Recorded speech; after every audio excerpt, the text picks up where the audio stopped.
Hey everyone, this is Alease Michelle, your online marketing and branding coach. And today I'm going to talk about the two things that you should stop doing in 2017. Okay, so before we get started, let me just give you a quick reminder of where this topic is coming from.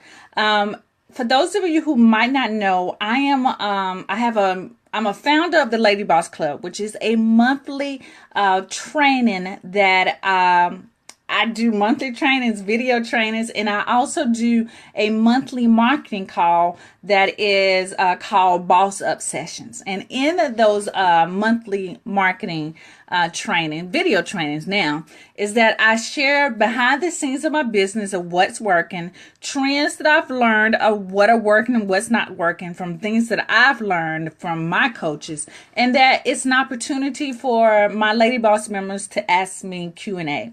So if you're interested in learning what the Lady Boss Club is, and if you want to hop on to our live Boss Up sessions that happen once a month, then you want to go to ladybossclub.com to get more information. So I'm going to put the link to the club information in the description area. Okay, so let me just get into the two things that I want you to stop doing in 2017. Okay, the first thing that I think we need to talk about a little bit more, and what we should just literally stop doing, and not in a bad way, but just a way to start thinking more as an entrepreneur or a business owner, or whatever you want to call yourself, is not to have just one single offer. And what I mean by this, I just did Instagram. So if you were on Instagram, I'm going to use the same exact example, is that if you have a book, right, we tend to write our first book and we're ready to sell it, right? And that's great. I want to commend you for that, because most people don't even get the first book written. But before you start promoting that book, you want to start thinking about like two other offers that you want to have for some people, that you want to have for your customers. And you have to think of it as an upsell and a downsell. So let me give you an example. So if you have a book that you're selling right now, that you might be selling on, that you're selling at a vendor event, or you're just selling at the trunk of your car, wherever you might be selling it, or if you're selling it on your website, if you're selling that book for $10, right? Someone buys that book at $10. You want to immediately have something to upsell them in. Something that is in a price point of maybe $27 to $47. Now that next upsell can be another product, maybe a workbook that comes along with the book. Okay? A workbook and a webinar training that comes along with the book that they've bought for around $27 or $47 offer. If you don't have a workbook or, webinar training, maybe there's a service that you can offer behind that. So when they buy the book, you can offer maybe a 45-minute strategy session with you for $47. Okay, I know that's a little cheap.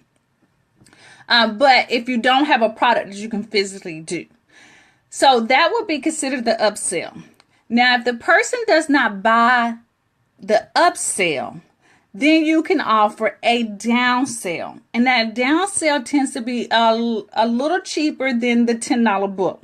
So if a person buys a $10 book and they don't take you up on your upsell, then you immediately offer them a downsell of something that is less than $10. So something maybe a $7 offer. So maybe you have worksheets that come along with the book that can be sold at $7. Or maybe it's a companion short version PDF. Or maybe it's a audio recording that you've done around the topic that your book is about, and you're going to sell that for $7. So in that process of one offer, you now have two other ways to make money. And even if someone doesn't buy the book, then they will have an option for a downsell, or they can have an option to upsell. As buyers, we are so funny. Sometimes we won't pay $10 for something, but we'll pay more money because we feel like we're getting something more extra. So somebody might not buy the $10 book, but they'll hop on the upsell at the $47 because they feel like they're getting more. So at least you have three offers. So I want to say, stop offering the single sale. Have something else to offer someone. And if you don't really have time to plan it out, like maybe you're getting ready to do a promotion that you finished your book in 2017 and you're going to sell it in 2017, excuse me. And you're like, man, I don't really have time now to offer something, then come up with a service, something that's really quick. Dig through some of the things that you already have on your computer and see what else can you package together to offer an upsell to someone. I just don't want you going in 2017 thinking of one thing to sell. And the reason for this again is that once you put all your energy into selling this one thing, once the promotion is done, you're like, okay, I'm back to the drawing board again because now I got to promote something else. I got to come up with something else. Right. But imagine if you had those 3 offers already at your regular product that you want to sell, an upsell and a downsell, then you can run this promotion over and over and over again because now you have 3 offers. Maybe you don't push the book. Maybe you push the upsell now. You sell the upsell and then offer the book and the workbook as downsells. I mean, there's so many options now that you can run, but it's around that same one single item. So going into 2017, I want you to think about having at least 3 products. One at a low price, medium price, and higher price. So 3 different price points going into 2017. All right. So the second thing, it's a little hot in here. This is why I should have pinned my hair up because it's really hot. The second thing that I want you to stop doing in 2017 is I want you to stop giving your power away to people. You're just giving it away, right? And what I mean by that is that a lot of times, especially I'm speaking for me because I'm a woman, is that there are some things that we just don't want to do. And we don't want to learn how to do them. And so what you're doing is literally giving away your power when it comes to your business. I must say business because there are some things that I just don't know how to do. And I don't want to do, like repairing a car, that kind of stuff. But when it comes to business, I want you to start to learn how to do certain things. I want you to learn how to do the technical stuff. Even if you got to hire someone to teach you how to do it, don't always leave it up to someone else to do it. Because guess what? For example, would be like a website. A lot of times I don't know how to build a website, but I know how to manage and what's the word I'm looking for? Maintenance my own website. And that's because I had someone teach me how to do that. And that's what you want. You don't want to have to always reach out to someone. Oh, I want you to upload this picture for me. Oh, I need for you to change this copy. Because guess what? You are giving away your power to somebody else. And they can decide not to do it or they can decide to do it whenever they want to. So research and find out how to do this stuff. Google is your best friend. I cannot explain that more than anything else. Man, most of the stuff I've learned is through Google and YouTube. And if I couldn't find it on YouTube or Google, then I hired someone to do it or I took a course. Just like I paid for a course on MailChimp, right? MailChimp has all these extra little things that I just did not know how to do. And I couldn't figure out how to do it. And there wasn't a lot of research online about it, not to the detail that I needed. So I paid for a course to teach me more about MailChimp. It's one of the top MailChimp courses out there. And I bought it a couple months ago and I put it in my calendar to learn and go through it in January. Okay. I knew I couldn't do it, a couple months ago, but I needed to jump on it because this is a course that it was only offered once a year. They did a good job on that. So I'm going to teach myself MailChimp. There's a lot of other things that I need to teach myself or hire someone to teach me how to do. And those things are put in my calendar for me to learn. But I'm not giving my power away by actually hiring someone to do it. And then if they leave, then I'm stuck. See, now when I learned the MailChimp, I now can hire someone and know what to expect. I know what is MailChimp is capable of doing. So I'm not giving my power. I'm taking back my power. And now I'm able to manage anybody else who might decide that I might decide to hire to do MailChimp. So don't give away your power is what I'm trying to say. Learn these things. Hire somebody to coach you through it if you need to. But the best thing is to learn how to do these things so that you can take control. Now, the second part of not giving away your power is that let's think about, okay, we're coming up to a year that we're going to do a lot of vendor events. And a lot of people are going to ask you to vend at these events. And I think that's a great idea. I think it's a wonderful idea to participate in other people's events. It's a great way to get your brand out there. It's a great way to start establishing joint partnership, collaborations with other people.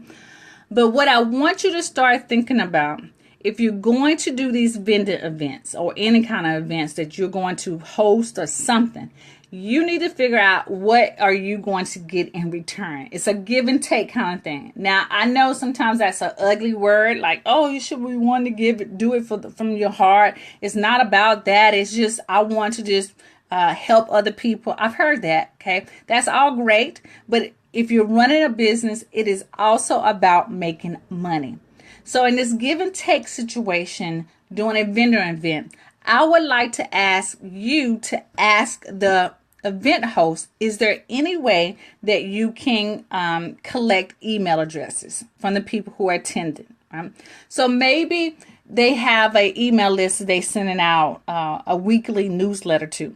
Is it any way possible that you can promote one of your products or services in that newsletter or offer something free, and that person has to give you their email, their name and email, so that they can get the free coupon or something? But the key thing is, here's the key thing, because I feel like I'm rambling, is that you need to get email addresses. If you're going to vend at these events, how are you going to start collecting emails? Now, maybe your event host, what do you call it? Event planners, doesn't have a newsletter. Well, then at these vending events, you should have a way that you can collect names and emails. Maybe you have a bowl or something that they put their name and emails inside the bowl, and that at the end of the event, you draw the names out and someone's going to win something, right? That is so worth it, right? Maybe they get a free book. Maybe they get a free training with you. But in that bowl, you've got all of these names and emails that you can sell to later on. That is a great way to have that one single offer, and then a couple of days later offer an upsell to the people who bought or people who attended the event, or offer a downsell. So right now, by doing these two things that I'm asking you to stop doing but implement the new things in 2017, you are literally building an asset in your business. You're building a long-term sales funnel in your business, right? And so we're going to talk a lot more about sales funnels on the Boss Up calls tomorrow. But I just wanted to give you a hint of things that I want you to stop doing. One, don't do that one single offer. Have at least 3 offers. A low price, a medium price, and a higher price product. And then I want you to start learning how to do things on your own. And I want you to start building your email list. Okay. I want you to get these emails because I think I mentioned this. I can't remember on one of my other calls that 60% of my business comes strictly from emails. I send out emails, email marketing, 60% of my business, guys, and 40% of it comes from social media. So emails, I can't stress from you how important that is. If I need to sell something, I go to my email list first. I do not promote it on social media first at all. Okay. So just note that building a list is really important. Having multiple offers for other people so they can make a choice of what they want is a great way to go in 2017, building your business. All right, so that's my tips for the day. Again, if you are interested in more training like this, I do these marketing monthly calls in my Lady Boss Club. It's called the Boss Up Sessions.